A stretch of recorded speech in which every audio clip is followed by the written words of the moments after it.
नमस्कार साथियों। Alpha academy Barmer के यूट्यूब चैनल पर आप सभी विद्यार्थियों का पुनः हार्दिक स्वागत है। मैं आज आपके सामने पटवार, राजस्थान पुलिस और चतुश्रेणी कर्मचारी भर्ती के लिए करंट अफेयर्स की मैराथन क्लास लेके आपके सामने हाजिर हुआ हूं। उम्मीद करता हूं कि ये क्लास आपके लिए एग्जाम के लिए महत्वपूर्ण साबित होगी। तो आओ आज शुरुआत करते हैं। आपके पास में लिखा है करंट अफेयर्स। अब सबसे महत्वपूर्ण है आपके पास में करंट अफेयर्स में क्या पढ़ना है, क्योंकि आपके पास में करंट अफेयर है, एक विस्तृत सब्जेक्ट है। इसको कम समय में किस प्रकार पढ़ा जा सकता है, इसके लिए मैं आपको एग्जाम ओरिएंटेड कंटेंट लेके आया हूं। सबसे पहले आपके पास में है बिम्स्टेक शिखर सम्मेलन 2025। यहां पर लिखा है बिम्स्टेक शिखर सम्मेलन 2025। तो आपको सबसे पहले ध्यान रखना है कि इसका वर्तमान में कौन सा संस्करण है, इसका आयोजन क्या है, इसकी थीम क्या है और अगला आपके पास में आयोजन कहां पर होगा। ये 4-5 चीजें हैं आपको पढ़नी है, या फिर आपके पास में कोई नया सदस्य शामिल हुआ है तो उसको आपको ध्यान देना है। इसके अलावा आपको कोई भी चीज पढ़नी नहीं है। तो सबसे महत्वपूर्ण है इसका संस्करण। तो ध्यान रखना, जो बिम्स्टेक है आपके पास में, इसका वर्तमान में 6ठा संस्करण हुआ है। 2025 में इसका 6ठा संस्करण हुआ है। अगला आपके पास में इसका आयोजन, यदि एग्जाम में पूछा जाए कि बिम्स्टेक आपके पास में जो 6ठा संस्करण है इसका आयोजन कहां पर हुआ है, तो इसका जो आयोजन हुआ है ये बैंकॉक थाईलैंड के अंदर हुआ है। तो आपको याद रखना है, तो इसका आयोजन है ये आपके पास में हुआ है बैंकॉक में। और बैंकॉक कहां पर है आपके पास में, तो आपको याद रखना है थाईलैंड। तो इसका आपके पास में जो 6ठा संस्करण हुआ ये बैंकॉक थाईलैंड के अंदर हुआ है। इसके बाद में पूछा जाए कि इसकी थीम क्या थी, तो बिम्स्टेक की इस बार की जो थीम थी ये आपके पास में था समृद्ध, लचीला और खुला। समृद्ध, लचीला और खुला इसकी आपके पास में थीम थी। इसके बाद में महत्वपूर्ण प्रश्न है कि 2026 है, इसमें आपके पास में ध्यान रखना है कि 7वां संस्करण होगा। तो 2026 में 7वां संस्करण कहां पर होगा, तो ये आपको ध्यान रखना है कि बांग्लादेश के अंदर होगा।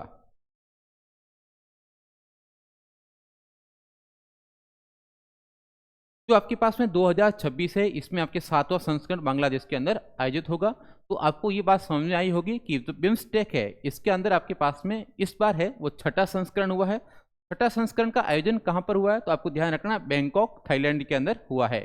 इसके बाद में पूछा जाएगा कि इसकी थीम क्या है, तो इस बार की जो थीम है आपके पास में समृद्ध, लचीला और खुला।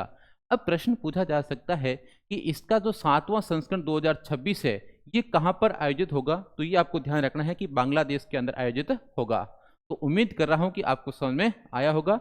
आप सभी विद्यार्थी है, मेरा जो आपके पास में अल्फा एकेडमी बाड़मेर जो आपका पास में यूट्यूब चैनल है ये सभी ज्वाइन कर लो और सब्सक्राइब भी कर लो।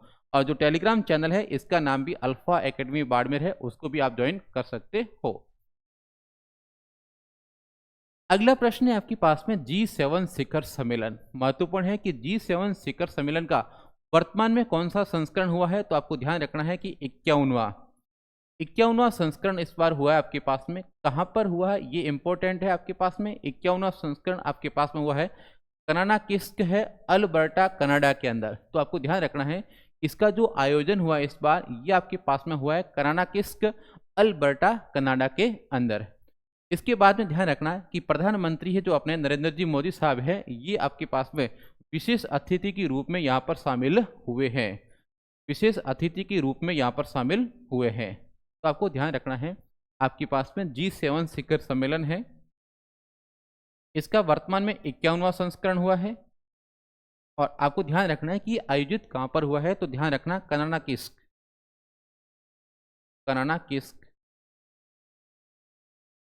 अल्बर्टा और कनाडा के अंदर। आपको बात समझ में आई होगी कि G7 शिखर सम्मेलन है, इसका आपके पास में 51वां संस्करण इस बार हुआ है। 51वां संस्करण कहां पर हुआ है, तो कनानाकिस्क, अल्बर्टा कनाडा के अंदर आयोजित हुआ है। अगला आपके पास में देखो, अगला कह रहा है G20 शिखर सम्मेलन। G20 शिखर सम्मेलन है, इसका जो वर्तमान में आपके पास में संस्करण चल रहा है ये 19 संस्करण इसके हो चुके हैं। और 19वां जो संस्करण है ये आपके पास में आयोजित हुआ है रियो डी जेनेरियो ब्राजील के अंदर। 19 संस्करण इसके हो चुके हैं और 19वां जो संस्करण हुआ है ये आपके पास में रियो डी जेनेरियो ब्राजील के अंदर हुआ है। अब आपके पास में सबसे महत्वपूर्ण है G20। G20 का आपके पास में जो आपके पास में 20वां संस्करण है, 20वां संस्करण ये कहां पर आयोजित होगा और कब आयोजित होगा? तो ध्यान रखना इसके 19 संस्करण हो चुके हैं। 19वां संस्करण रियो डी जेनेरियो ब्राजील के अंदर हुआ है और इसका जो 20वां संस्करण है आपके पास में ये आपके पास में आयोजित होगा नवंबर 2025। ध्यान रखना इंपॉर्टेंट है, एग्जाम में सीधा का सीधा पूछा जाएगा कि G20 शिखर सम्मेलन का 20वां संस्करण कहां पर आयोजित होगा। तो ध्यान रखना नवंबर 2025 में आयोजित होगा और होगा कहां पर? तो आपको ध्यान रखना है जोहान्सबर्ग। जोहान्सबर्ग ये कहां पर आपके पास में? दक्षिण अफ्रीका। तो सीधा एग्जाम में पूछा जाएगा कि 20वां संस्करण, तो आपको ध्यान रखना है कि नवंबर 2025 में आयोजित होगा। कहां पर होगा? जोहान्सबर्ग कहां पर है आपके पास में? दक्षिण अफ्रीका। तो यहां से सीधा प्रश्न हिट करेगा एग्जाम में कि 20वां संस्करण आपके पास में आपको याद रखना है नवंबर 2025, जोहान्सबर्ग कहां पर? दक्षिण अफ्रीका के अंदर। अगला प्रश्न देखो, अगला प्रश्न है आपके पास में आसियान शिखर सम्मेलन।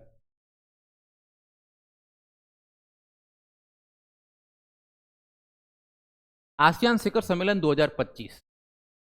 तो आपको ध्यान रखना है कि आसियान शिखर सम्मेलन का कौन सा संस्करण आयोजित हुआ है। तो आपको ध्यान रखना है 46वां। आपके पास में 46वां संस्करण इस बार आयोजित हुआ है।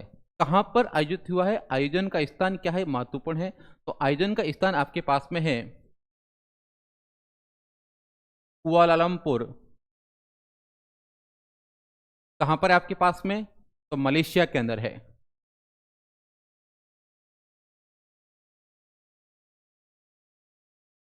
तो यहां पर आपके पास में पूछा जा सकता है कि वर्तमान में कौन सा संस्करण हुआ है? 46वां संस्करण। आयोजन कहां पर हुआ है? तो कुआलालंपुर कहां पर है आपके पास में? मलेशिया के अंदर है। अगला आपके पास में इसकी थीम क्या थी? तो थीम भी इंपॉर्टेंट है आपके पास में। इसकी थीम थी आपके पास में समावेशिता और स्थिरता। तो आपके पास में यहां से 3 प्रश्न बनते हैं कि कौन सा संस्करण है? 46वां संस्करण है। इसका आपके पास में आयोजन कहां पर हुआ? तो कुआलालंपुर कहां पर है? मलेशिया के अंदर। इसकी जो थीम थी ये आपके पास में थी समावेशिता और स्थिरता। इसके बाद में आपको ध्यान रखना है कि यदि मान लो कोई नया सदस्य शामिल होता है तो ध्यान रखना अभी तक आसियान के अंदर 10 सदस्य थे। अब आपके पास में तो इसका 11वां सदस्य है, इंपॉर्टेंट है। 11वां सदस्य आपके पास में टिमोर टिमोर लेस्टे टिमोर लेस्टे टिमोर लेस्टे इसका 11वां आपके पास में सदस्य होगा और ये आपके पास में कहां पर होगा? अक्टूबर 2025 में बनाया जाएगा। अक्टूबर 2025 से इसका 11वां सदस्य शामिल होगा जिसका नाम है टिमोर लेस्टे। तो आपको उम्मीद करता हूं आपको समझ में आया होगा। 3 चीजें आपको ध्यान रखनी है। 46वां संस्करण आयोजित कहां पर हुआ? कुआलालंपुर मलेशिया के अंदर। थीम क्या थी आपके पास में? समावेशिता और स्थिरता। और नया सदस्य कौन सा है आपके पास में? 11वां टिमोर लेस्टे। अगला प्रश्न देखो क्या कह रहा है, कॉप 29। आपके पास में कॉप 29 है, संयुक्त राष्ट्र जलवायु सम्मेलन। तो संयुक्त राष्ट्र जलवायु सम्मेलन जो कॉप है इसका आपके पास में ध्यान रखना है कॉप 29। इसका जो 29वां संस्करण है ये बाकू अजरबैजान के अंदर हुआ है। इसका 29वां सदस्य जो 29वां आपके पास में सम्मेलन है बाकू अजरबैजान अजरबैजान। तो आपके पास में यदि पूछा जाए कि कॉप 29 है इसका आपके पास में आयोजन कहां पर हुआ है? तो बाकू बाकू अजरबैजान के अंदर हुआ है। यहां से इंपॉर्टेंट प्रश्न पूछा जाएगा कॉप 30 सीधा एग्जाम में हिट होगा, इंपॉर्टेंट लगा देना। कॉप 30 से सीधा हिट होगा, एग्जाम के अंदर पूछा जाएगा कि कॉप 30 का आयोजन कहां पर होगा। तो आपके पास में ध्यान रखना आपको नवंबर में होगा, नवंबर 2025। नवंबर 2025 में कॉप 30 का आयोजन किया जाएगा। कहां पर किया जाएगा? तो आपको ध्यान रखना है बेलेम ब्राजील। तो एक महत्वपूर्ण प्रश्न है आपके पास में, सीधा एग्जाम में पूछा जाएगा कि COP30 का आयोजन कहाँ पर किया जाएगा। तो आपको ध्यान रखना है कि नवंबर 2025 बेलेम ब्राजील के अंदर आयोजित होगा। तो यहाँ से आपको दो प्रश्न समझ में आए होंगे कि COP29 आपके पास में आयोजित हुआ है बाकू अजरबैजान के अंदर, और जो इस बार 2025 के जो अंदर आयोजित होगा उसका नाम है COP30, और COP30 है नवंबर 2025 में बेलेम ब्राजील के अंदर आपके पास में आयोजित किया जाएगा। अगला प्रश्न यहां से पूछा जाएगा, ब्रिक्स शिखर सम्मेलन 2025 इंपॉर्टेंट है। ब्रिक्स सम्मेलन सीधा पूछा जाएगा कि ब्रिक्स शिखर सम्मेलन का वर्तमान में कौन सा संस्करण आयोजित हुआ है। तो आपको ध्यान रखना है 17वां संस्करण वर्तमान में आपके पास में आयोजित हुआ है। कहां पर आयोजित हुआ है तो आपको ये ध्यान रखना है, Rio de Janeiro. Rio de Janeiro आपके पास में कहां पर है, ब्राजील के अंदर। तो यहां से दो प्रश्न पूछे जा सकते हैं कि आपके पास में ब्रिक्स शिखर सम्मेलन है, इसका कौन सा संस्करण हुआ है। तो आपको ध्यान रखना है कि 17वां संस्करण आयोजित हुआ है। कहां पर आयोजित हुआ है तो आपको ये ध्यान रखना है, रियो डी जेनेरियो ब्राजील के अंदर आयोजित हुआ है। अब यहां से पूछा जाएगा कि इसकी थीम क्या थी या सब्जेक्ट विषय क्या था। तो आपको ध्यान रखना है, अधिक समावेशी और सतत शासन के लिए वैश्विक दक्षिण सहयोग को मजबूत करना। तो इसकी थीम है कि आपके पास में अधिक समावेशी और सतत शासन के लिए वैश्विक दक्षिण सहयोग को मजबूत करना। यहां से एक नया प्रश्न बन सकता है कि COP18 आपके पास में ब्रिक्स 18, जो ब्रिक्स है इसका जो 18वां संस्करण है, इंपॉर्टेंट है, सीधा एग्जाम में हिट होगा। इंपॉर्टेंट क्यों है, क्योंकि आपके पास में ब्रिक्स का 18वां जो संस्करण है आपके पास में, ये आपके पास में 2026 में आयोजित होगा भारत के अंदर। जब भी भारत के रेस्पेक्ट में बात की जाएगी वो प्रश्न एग्जाम के लिए बहुत महत्वपूर्ण होगा। तो आपके पास में सीधा पूछा जा सकता है कि ब्रिक्स 2018, जो ब्रिक्स 2018 है 2026 में आयोजित होगा। कहां पर आयोजित होगा, भारत में आयोजित होगा। इसकी अध्यक्षता भारत करेगा। तो बहुत महत्वपूर्ण प्रश्न है, यहाँ से पूछा जा सकता है कि ब्रिक्स शिखर सम्मेलन है, इसका जो 17वां संस्करण है ये आपके पास में कहां पर आयोजित हुआ है। तो ध्यान रखना है, रियो डी जेनेरियो ब्राजील के अंदर आयोजित हुआ है। और इसका 18वां संस्करण वेरी इंपॉर्टेंट है, क्योंकि इसका आयोजन भारत के अंदर होगा। तो आपको ध्यान रखना है, इसका जो 18वां संस्करण है ये आपके पास में भारत में होगा, इसकी अध्यक्षता भारत करेगा। तो ये प्रश्न एग्जाम के लिए बहुत महत्वपूर्ण है। उम्मीद कर रहा हूं कि आपको करंट अफेयर्स समझ में आ रही होगी, क्योंकि सीधा एग्जाम ओरिएंटेड कंटेंट लेके आया हूं। अगला देखो क्या कह रहा है,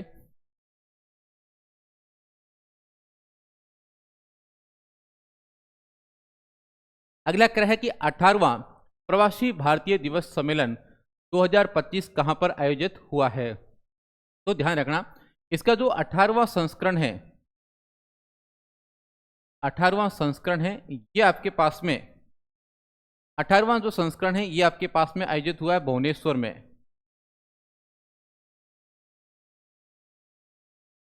और इसमें मुख्य अतिथि के रूप में क्रिस्टिन कार्ला कंगालू एक आपके पास में है। क्रिस्टिन कार्ला कंगालू राष्ट्रपति है, यह त्रिनिदाद और टोबैगो आपके पास में एक देश है।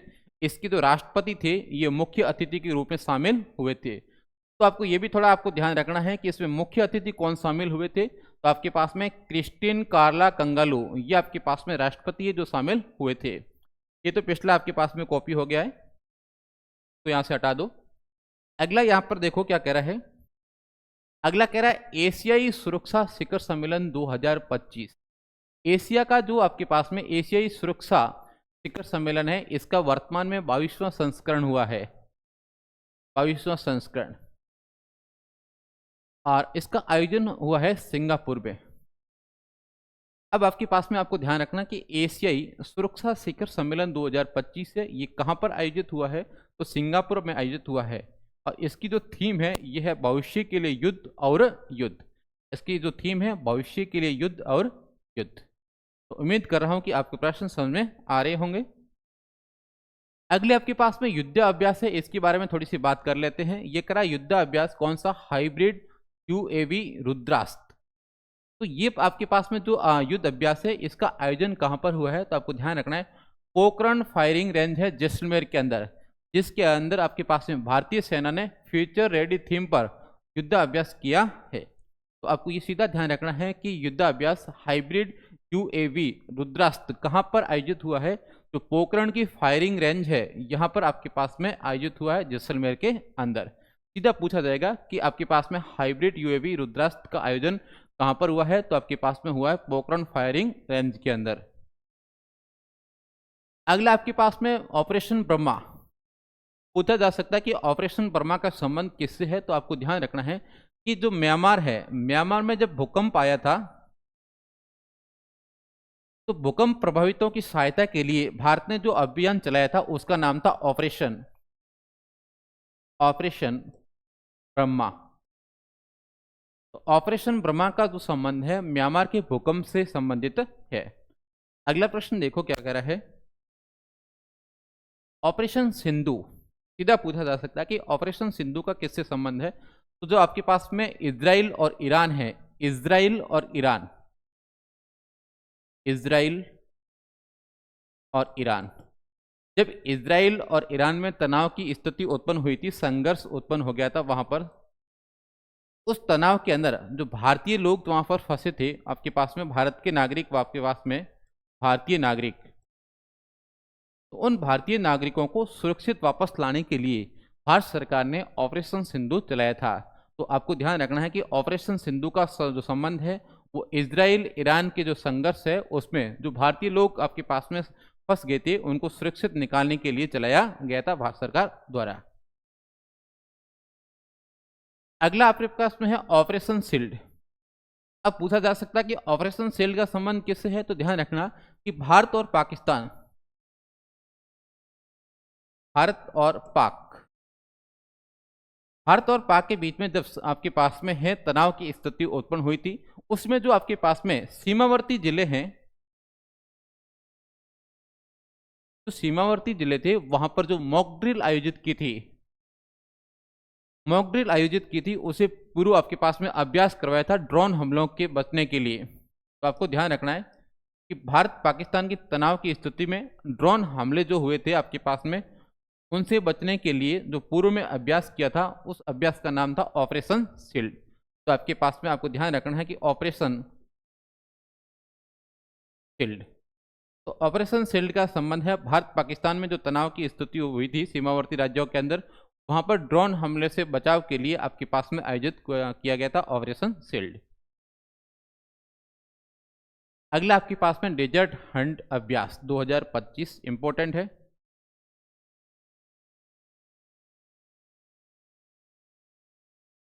डेजर्ट हंट अभ्यास 2025 का आयोजन कहां पर हुआ। सीधा एग्जाम में पूछा जाएगा कि डेजर्ट हंट अभ्यास 2025 कहां पर आयोजित हुआ। तो आपको ध्यान रखना है वायुसेना स्टेशन जोधपुर, वायुसेना का जो स्टेशन है जोधपुर, वहां पर आयोजित किया गया था डेजर्ट हंट अभ्यास। अगला आपके पास में ऑपरेशन सर्द हवा, आपके पास में नाम है ऑपरेशन सर्द हवा, सर्द हवा, ऑपरेशन सर्द हवा है। इसका आपके पास में आयोजन है, ये राजस्थान की जो सीमा बाहर से लगती है,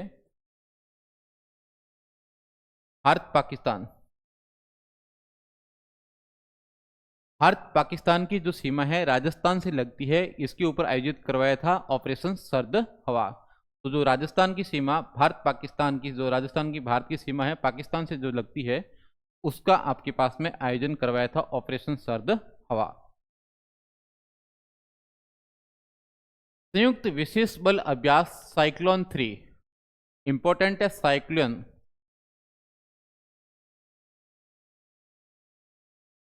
3 परीक्षा में सीधा हिट होगा आपके पास में कि साइक्लोन 3 अभ्यास कहां पर हुआ है। तो आपको ध्यान रखना है कि साइक्लोन 3 है कि महाजन फील्ड फायरिंग रेंज बीकानेर। तो आपको ध्यान रखना है सीधा महाजन फील्ड फायरिंग रेंज, ये कहां पर है। तो आपको ध्यान रखना है बीकानेर के अंदर।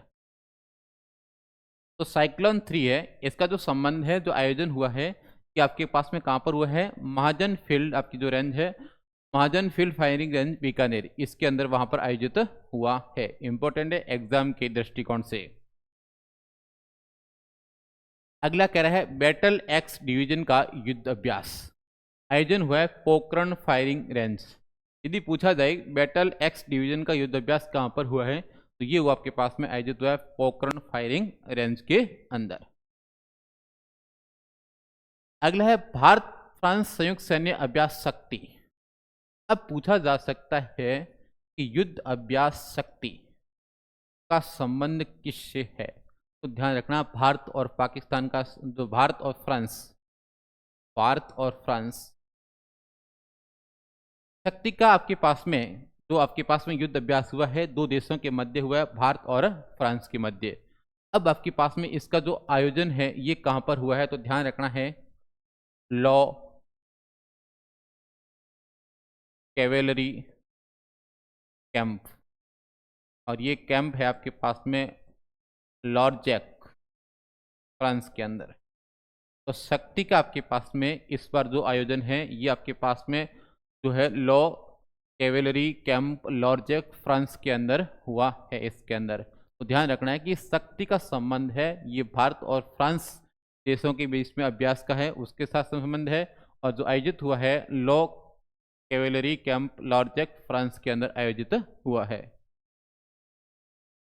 अगला है भारत मंगोलिया संयुक्त सैन्य अभ्यास जिसका नाम है इंपॉर्टेंट है भाई नॉमेडिक एलिफेंट। सीधा एग्जाम में हिट हो सकता है कि नॉमेडिक एलिफेंट का संबंध किन देशों के मध्य है, तो आपके पास में भारत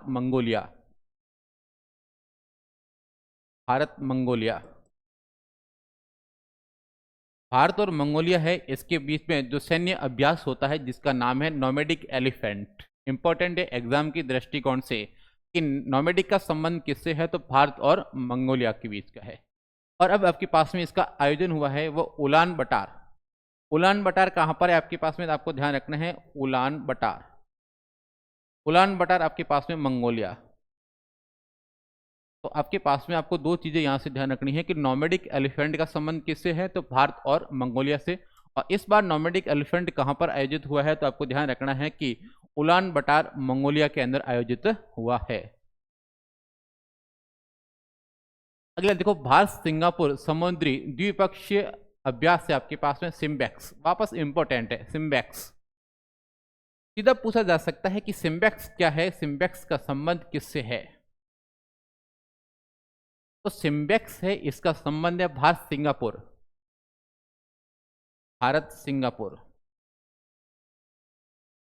याद करने का तरीका भी है सिम्बैक्स के अंदर कौन आ गया, सिंगापुर। तो आपके पास में यदि सीधा एग्जाम में पूछा हुआ है कि सिम्बैक्स क्या है, तो भारत और सिंगापुर का समुद्री द्विपक्षीय आपके पास में युद्ध अभ्यास है। इसका जो आयोजन है ये आपके पास में सिंगापुर में हुआ है, भारत सिंगापुर की नौसेना के मध्य। तो इस बार का जो आयोजन हुआ है ये सिंगापुर में आयोजित हुआ है। तो सिम्बैक्स का संबंध आपके पास में है भारत और सिंगापुर से। अगला भारत ग्रीस की सेनाओं का संयुक्त अभ्यास पारसेक। सारे प्रश्न इंपॉर्टेंट है, एग्जाम ओरिएंटेड कंटेंट है आपके पास में। पारसेक्स आपके पास में युद्ध अभ्यास किससे संबंधित है, आपको ध्यान रखना है कि पारसेक्स है भारत और ग्रीस के मध्य होने वाले अभ्यास है, उसके बीच का नाम है आपके पास में पारसेक्स अभ्यास है। पारसेक्स अभ्यास है किसके मध्य है, तो भारत और ग्रीस के मध्य। अब इसका आयोजन कहां पर हुआ है, तो ध्यान रखना मुंबई के निकट अरब सागर के अंदर। मुंबई के निकट जो आपके पास में अरब सागर है वहां पर आपके पास में भारत और ग्रीस की नौसेनाओं के मध्य आपके पास में जो अभ्यास हुआ है उसका नाम है पारसेक्स। तो उम्मीद कर रहा हूं कि यहां तक आपको प्रश्न समझ में आए होंगे। तो पारसेक्स का संबंध है भारत और ग्रीस के मध्य है। अगला देखो यहां पर क्या कर रहा है, नौसैनिक अभ्यास वरुण। तो आपको ध्यान रखना वरुण 2025 है, इसका संबंध किसके बीच में, तो भारत और फ्रांस। वरुण का जो संबंध है ये आपके पास में भारत और फ्रांस की सेना के बीच में, भारत और फ्रांस। कहां पर आयोजित हुआ है, तो आपको पास ध्यान रखना है हिंद महासागर। हिंद महासागर, हिंद महासागर के अंदर आयोजित हुआ है। यदि पूछा जाए कि वरुण 2025 का संबंध किससे है, तो भारत और फ्रांस की सेना के मध्य होने वाले अभ्यास से है, और इसका जो आयोजन है हिंद महासागर के अंदर आयोजित हुआ है। अगला आपके पास में नौसैनिक अभ्यास बंगोसागर, बंगोसागर। तो आपको बंगोसागर, बंगो में देखो वो आ रहा है, बंगोसागर तो बांग्लादेश। याद करने का तरीका है कि जो बंगोसागर है यहाँ पर वो आ रहा है, तो यहाँ पर बांग्लादेश आ रहा है। तो भारत और बांग्लादेश, भारत और बांग्लादेश की सेना के मध्य जो आपके पास में अभ्यास होता है उसका नाम है बंगोसागर। और बंगोसागर 2025 का आयोजन कहाँ पर हुआ है, तो बंगाल की खाड़ी। कहाँ पर आयोजित हुआ है, बंगाल की खाड़ी। बंगाल की खाड़ी में भारत और बांग्लादेश की सीमाओं का जो सेना है उसके मध्य होने वाले अभ्यास को कहा जाता है बंगोसागर। अगला प्रश्न देखो क्या कह रहा है। अगला कह रहा है भारत किर्गिस्तान संयुक्त अभ्यास खंजर। अब आपके पास में देखो खंजर, सीधा पूछा जा सकता है कि खंजर का संबंध किससे है, तो आपको ध्यान रखना है Bharat Kyrgyzstan, Kyrgyzstan, Bharat Kyrgyzstan है, इसके मध्य होने वाले अभ्यास को कहा जाता है खंजर। और जो इस बार का खंजर है कहां पर हुआ है, तो आपके पास में तोकमोक किर्गिस्तान। अजीब नाम है भाई, तोकमोक, तोकमोक किर्गिस्तान, किर्गिस्तान। तो खंजर का संबंध है ये आपके पास में भारत किर्गिस्तान है, उसकी सेना के मध्य अभ्यास होना है, उसका नाम है, और आयोजित हुआ है वो तोकमोक किर्गिस्तान के अंदर आयोजित हुआ है। अगला है भारत और रूस की सेनाओं के मध्य द्विपक्षीय नौसेना अभ्यास इंद्र, इंद्र 2025। वापस ध्यान देना, इंद्र, इंद्र 2025 का संबंध किससे है। एग्जाम में यदि पूछा जाए इंद्र 2025 का संबंध किससे है, तो भारत और रूस, भारत रूस, भारत रूस की सेना के मध्य होने वाले अभ्यास को कहा जाता है इंद्र। और इंद्र इस बार आपके पास में चेन्नई तथा बांग्लादेश के दो पार्ट होते हैं, एक आपके पास में चेन्नई में हुआ है, दूसरा बंगाल की खाड़ी के अंदर हुआ है। तो आपको ध्यान रखना है कि इंद्र का संबंध है वो भारत और रूस की सेनाओं के मध्य होने वाले अभ्यास से है, और इसका जो आयोजन है आपके पास में चेन्नई और साथ में बंगाल की खाड़ी में आयोजित हुआ है। अब आपके पास में मानव विकास रिपोर्ट 2025, यहां से आपके पास में एसएससी, एसएससी, रेलवे, आरआरबी, और आपके पास में पटवार, राजस्थान पुलिस कांस्टेबल, और आपके पास में चतुश्रेणी, सभी में प्रश्न देखने को मिल सकते हैं कि मानव विकास रिपोर्ट 2025 है, इसको जारी किसने किया है, तो जारी किया है संयुक्त राष्ट्र विकास कार्यक्रम यूएनडीपी ने। यूएनडीपी है ये इसको जारी करता है मानव विकास रिपोर्ट को। अब इसमें आपको ध्यान रखना है कि मानव विकास रिपोर्ट में इस बार सबसे शीर्ष पर कौन रहा है। जो आपके पास में सबसे शीर्ष पर रहा है उसका नाम है आपके पास में आइसलैंड।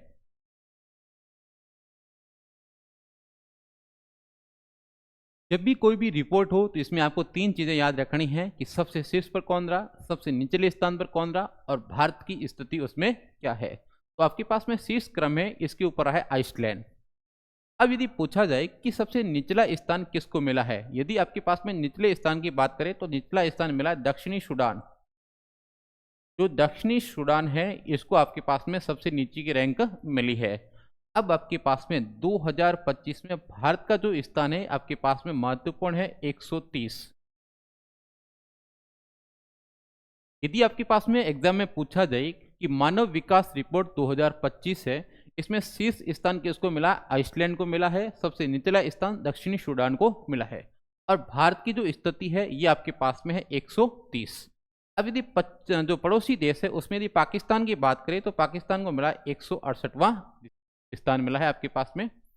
आप सभी विद्यार्थी हैं, मेरे जो चैनल है अल्फा एकेडमी बाड़मेर, इसको सब्सक्राइब कर लो ताकि आपको समय समय पर अपडेट मिलती रहे। तो सभी विद्यार्थी इसको सब्सक्राइब कर लो। अगला देखो सतत विकास रिपोर्ट 2025। सतत विकास रिपोर्ट जारी कौन करता है? तो संयुक्त राष्ट्र सतत विकास समाधान नेटवर्क ये इसको जारी करता है। अब यदि एग्जाम में पूछा जाए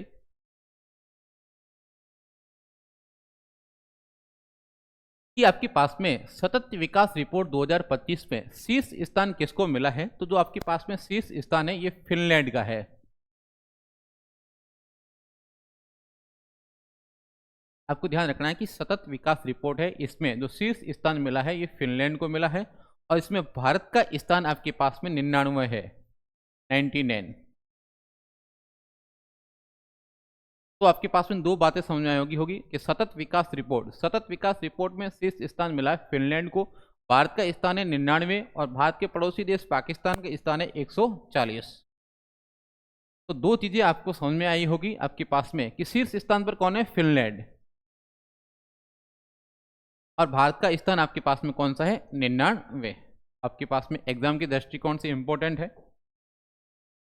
अगला वेरी वेरी इंपॉर्टेंट, यहां से आपके पास में पटवार के अंदर आज से लिख लेना, पटवार राजस्थान पुलिस, और आपके पास में वीडियो और 4th ग्रेड, इनमें से आपके पास में सीधा यहां से प्रश्न हिट होगा आपके पास में पद्मश्री पुरस्कार 2025, क्योंकि आपके पास में राजस्थान के 3 व्यक्ति आपके पास में हैं जिनको पद्मश्री पुरस्कार मिला है। तो आपके पास में पहला कौन है, तो आपको ध्यान रखना है सीन कॉफ निजाम, सीन कॉफ, तो आपको पहला नाम याद रखना है सीन कॉफ, सीन कॉफ निजाम। ये आपके पास में जोधपुर के रहने वाले हैं। इनको जो आपके पास में जो पुरस्कार मिला है ये मिला है शिक्षा एवं साहित्य में, शिक्षा एवं साहित्य। सीधा प्रश्न पूछा जाएगा कि निम्न में से किसको पुरस्कार मिला है, या आपके पास में देख के मिलान करवा सकता है कि कौन से व्यक्ति को किस क्षेत्र के अंदर पुरस्कार मिला है। तो पहला आपके पास में पुरस्कार मिला है पद्मश्री, वो मिला है सीन कॉफ निजाम। सीन कॉफ निजाम का संबंध है जोधपुर जिले से है, और इनको आपके पास में जो पुरस्कार मिला है ये साहित्य और शिक्षा के क्षेत्र में मिला है। वेरी इंपॉर्टेंट प्रश्न है, सीधा पूछा जाएगा कि सीन कॉफ निजाम को किस क्षेत्र में आपके पास में पद्मश्री मिला है, तो आपके मिला है शिक्षा एवं साहित्य। दूसरा आपके पास में पूछा जा सकता है सीधा कि बतूल बेगम है, इसका संबंध जयपुर से है। बतूल बेगम को कला के क्षेत्र में कौन से क्षेत्र में मिला है, तो कला के क्षेत्र में। इंपॉर्टेंट है, बतूल बेगम का आपके पास में संबंध है जयपुर जिले से है, और इसको कला के क्षेत्र में पद्मश्री पुरस्कार दिया गया है। अगला आपके पास में संत बैजनाथ जो महाराज है लक्ष्मणगढ़ सीकर से संबंधित है, और इनको आध्यात्मक में मिला है, आध्यात्म। तो आपके पास में सीधा एग्जाम में पूछा जाएगा कि राजस्थान के कितने व्यक्तियों को पद्मश्री मिला है, तो 3 व्यक्तियों को पद्मश्री मिला है। पहला आपके पास में मिला है आपके पास में सीन कॉफ निजाम जोधपुर, इनको मिला है शिक्षा एवं साहित्य के अंदर। लिख लेना है, एग्जाम में सीधा पुटअप होगा शिक्षा एवं साहित्य। दूसरा आपके पास में बतूल बेगम है, बतूल बेगम को मिला है कला के क्षेत्र में। और अगला यहाँ पर देखो संत बैजनाथ को मिला है आध्यात्म में। तो आपके पास में 3 व्यक्तियों को मिला है, तीनों के व्यक्तियों के नाम और इनके क्षेत्र आपको मौखिक याद होने चाहिए। अगला आपके पास में विश्व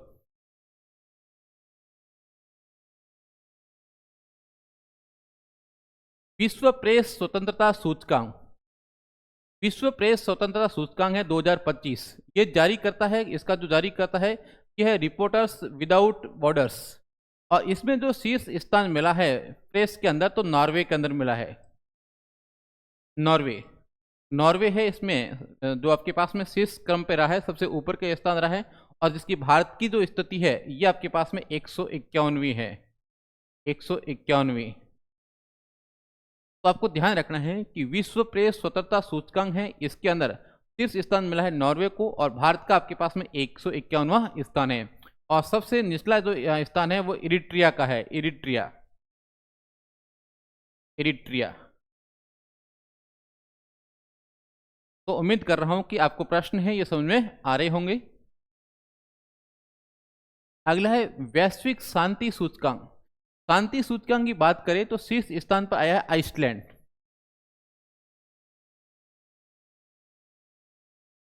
आइसलैंड।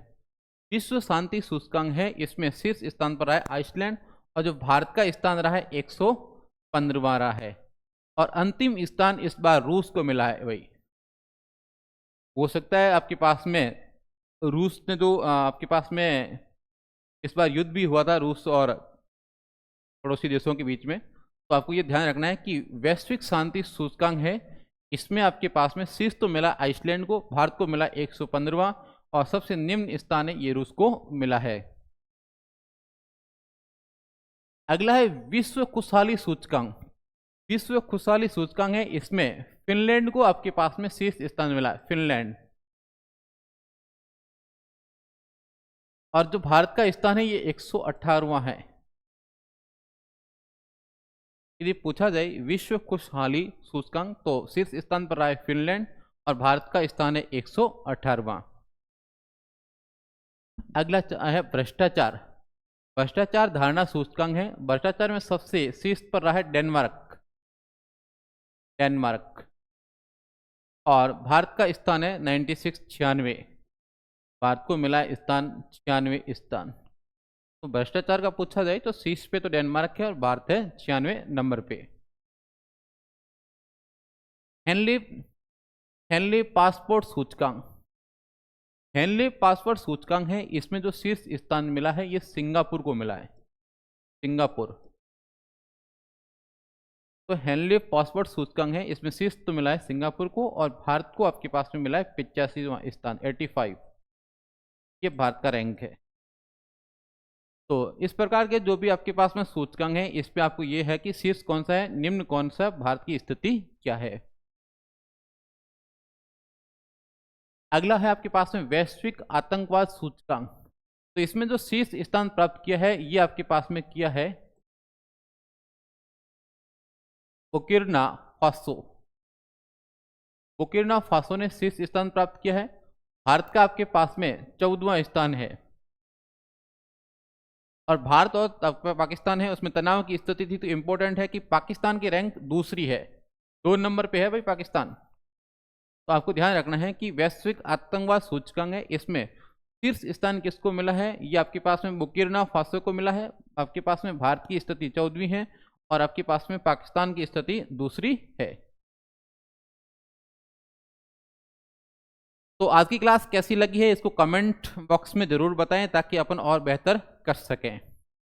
और अपने चैनल को है ज़्यादा से ज़्यादा शेयर करें, ताकि अपनी क्लास राजस्थान भर में फैल पाए। ग्लोबल फायर पावर सूचकांक। यदि ग्लोबल फायर पावर की सूचकांक की बात करें तो अमेरिका शीर्ष स्थान पर रहा है, अमेरिका को मिला है शीर्ष स्थान। भारत का स्थान चौथा है भाई, भारत 4 नंबर पे आ सका है ग्लोबल फायर पावर सूचकांक के अंदर, और पाकिस्तान का 12वां स्थान है भाई। तो यदि ग्लोबल फायर पावर की बात करें तो शीर्ष पे अमेरिका है और भारत का स्थान चौथा है इसके अंदर। अगला देखो आपके पास में क्या कह रहा है।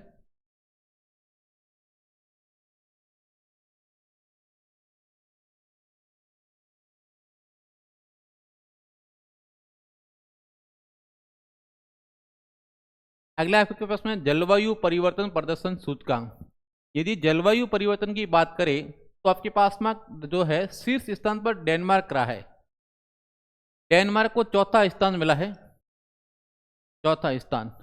और इसमें सबसे इंपॉर्टेंट है कि शुरुआत के 3 देशों पर, शुरुआत के 3 नंबर है 1, 2 और 3, इसमें कोई भी देश नहीं है, सीधा 4 नंबर पे आया है, और 4 नंबर पे आपके पास में आया डेनमार्क। तो यहाँ पर पहला डेनमार्क ही माना जाएगा, और भारत का स्थान है 10वां, 10वां स्थान भारत का है जलवायु परिवर्तन के अंदर। अगला आपके पास है वित्तीय स्वास्थ्य सूचकांक। वित्तीय स्वास्थ्य सूचकांक 2025 जारी करता है अपना नीति आयोग। जो नीति आयोग है वो इसको जारी करता है। प्रथम स्थान मिला ओडिशा को, इंपॉर्टेंट है ओडिशा।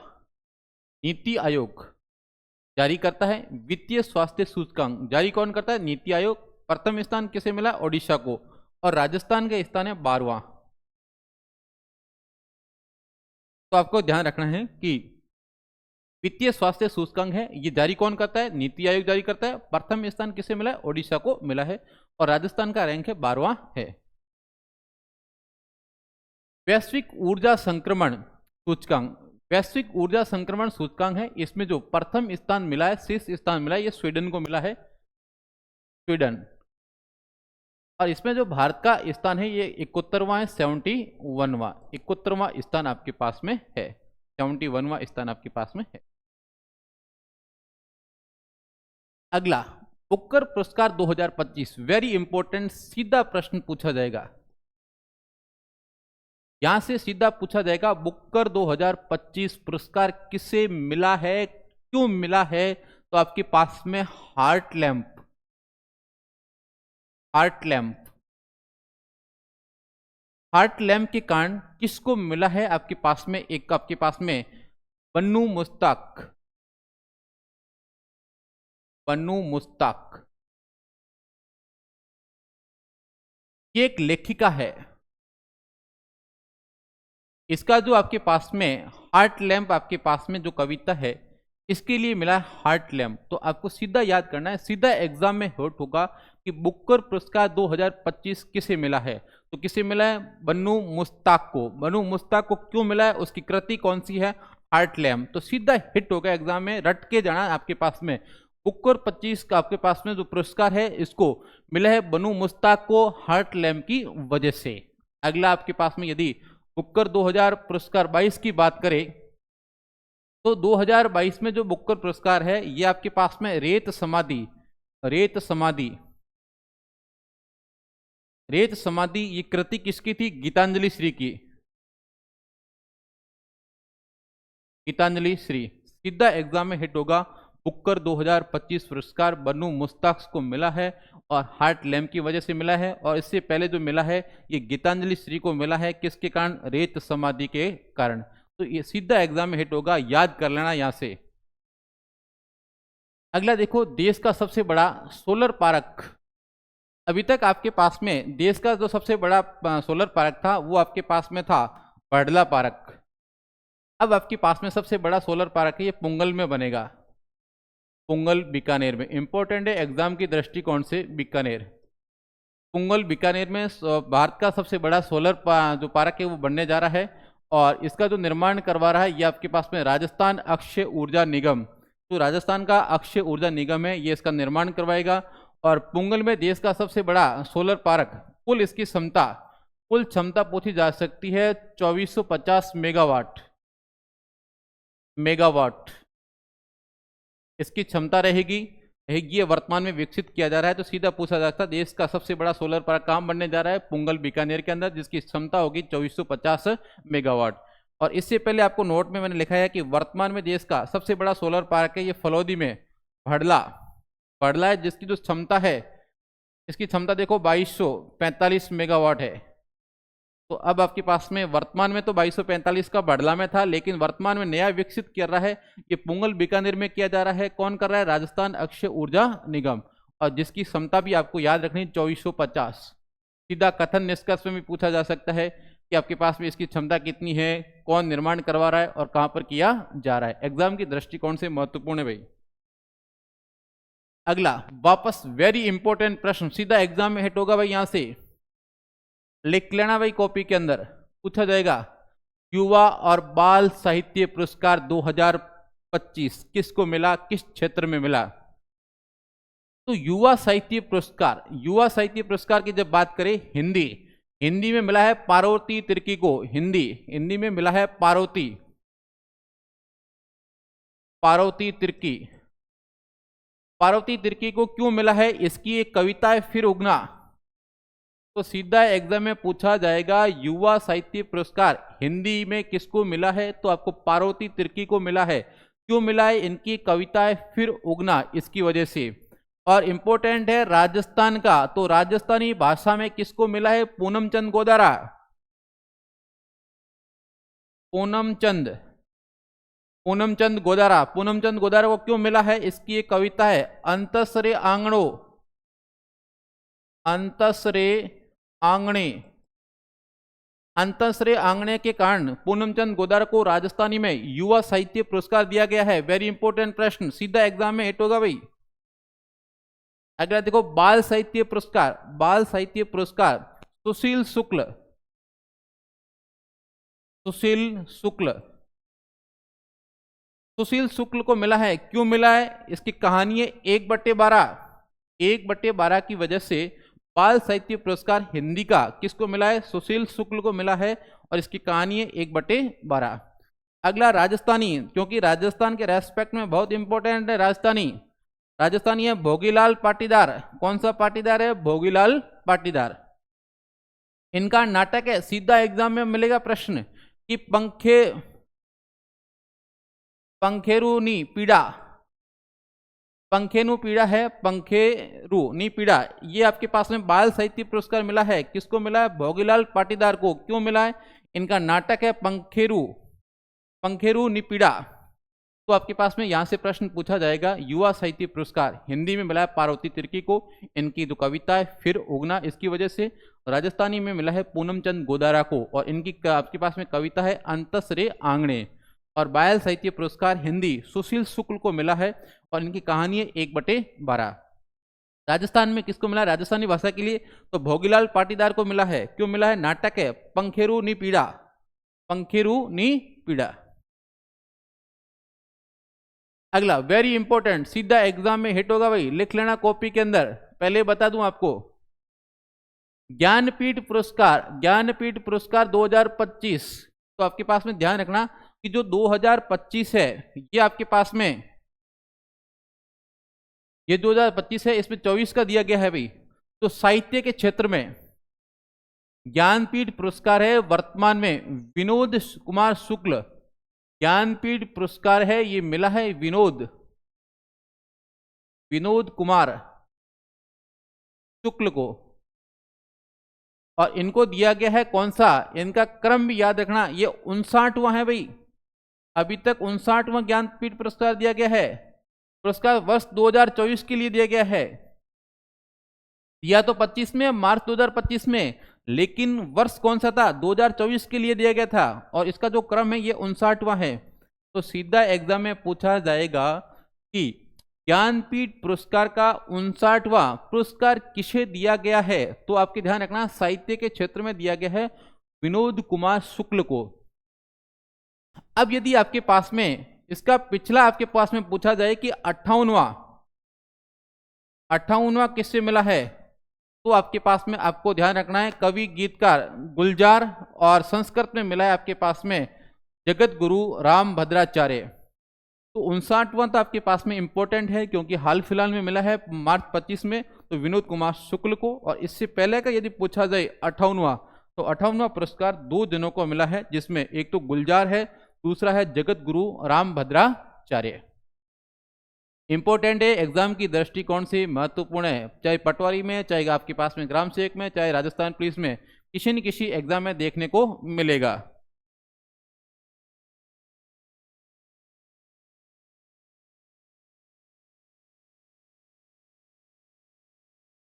अगला, राजस्थान के सांबर स्थल, रामसर स्थल। राजस्थान के जो रामसर स्थल है, इसमें आपके पास में ध्यान रखना है 4 जून 2025 को 2 नए स्थलों को रामसर साइट में शामिल किया है। ये स्थान कौन कौन से हैं?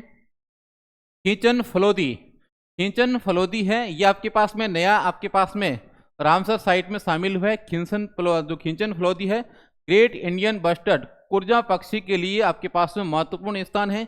और दूसरा आपके पास में शामिल हुआ है मेनार उदयपुर। मेनार उदयपुर है आपके पास में बर्ड विलेज के नाम से फेमस है, हॉट स्पॉट है। तो आपको ये ध्यान रखना है कि रामसर साइट में नए कौन कौन शामिल हुए हैं। तो एक शामिल हुआ खींचन फलोदी, एक तो खींचन है फलोदी का शामिल हुआ है, दूसरा आपके पास में मेनार उदयपुर। और अब पूछा जाए कुल कितने हैं, तो ध्यान रखना, इससे पहले आपके पास में सांबर झील है जयपुर की, वो पहले से शामिल है आपके पास में। और दूसरा आपके पास में केवलादेव पक्षी अभ्यारण्य है भरतपुर का, केवलादेव पक्षी अभ्यारण्य भरतपुर का, ये भी आपके पास में इसमें शामिल है। तो राजस्थान के 4 रामसर साइटें होगी है। अब एक तो खींचन फलोदी है, इंपॉर्टेंट है, वर्तमान में शामिल हुई है। दूसरी मेनार उदयपुर में है। अगला आपके पास में सांबर झील है, और अगला आपके पास में केवलादेवी घना पक्षी अभ्यारण्य है। तो एग्जाम की दृष्टिकोण से बहुत महत्वपूर्ण है, सिंचन फलोदी और मैनार उदयपुर। अगला है 11वां अंतर्राष्ट्रीय योग दिवस। 11वां अंतर्राष्ट्रीय योग दिवस है, ये कोड़ी सैंड ड्यून्स जैसलमेर में, खोड़ी में आयोजित हुआ है जैसलमेर के अंदर। और इसकी जो थीम है, एक पृथ्वी एक स्वास्थ्य के लिए योग, एक पृथ्वी एक स्वास्थ्य के लिए योग। इस कोड़ी सैंड ड्यून्स के अंदर माननीय मुख्यमंत्री भजनलाल जी शर्मा ने योग अभ्यास किया था, तो इसलिए महत्वपूर्ण भी है। और इसका जो आपके पास में ब्रांड एम्बेसडर है, ये सौम्या गुजर, जो सौम्या गुजर है, जो महापौर है जयपुर ग्रेटर की, ये इसकी पास में आपके पास में ब्रांड एम्बेसडर थी। और इसकी जो संबंधित एक पोर्टल सरकार ने जारी किया था, जिसका नाम था योग संगम पोर्टल। योग संगम पोर्टल है, इसका जो संबंध है योगा से संबंधित है। और जो इस बार का जो आयोजन हुआ है राजस्थान का, ये खोड़ी सैंड ड्यून्स जैसलमेर में आयोजित हुआ है। मुख्य अतिथि के रूप में भजनलाल जी शर्मा साहब है, वो आपके पास में शामिल हुए थे। और थीम थी एक पृथ्वी एक स्वास्थ्य के लिए योग। और ब्रांड एम्बेसडर आपको याद रखना है सौम्या गुजर। अगला आपके पास में संसद रत्न पुरस्कार। तो आपके पास 4 सांसदों को 16वीं 17वीं और 18वीं लोकसभा के लिए उत्कृष्ट कार्य के लिए विशेष सम्मान दिया गया है, जिसमें भर्तृहरि महताब है, भाजपा से है ओडिशा के, सुप्रिया सुले है, ये राकांपा महाराष्ट्र से है, और NK प्रेमचंद्रन है, ये RSP केरल से हैं, और श्रीरंग आपा बारने ये शिवसेना महाराष्ट्र से है।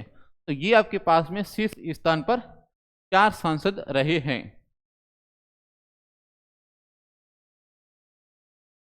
अगला आपके पास में यहीं तक पढ़ते हैं, अगली कार्रवाई अपन कल देखेंगे। तो अपने चैनल को अधिक से अधिक शेयर करना और क्लास कैसी लगी ये जरूर बताना कमेंट बॉक्स में।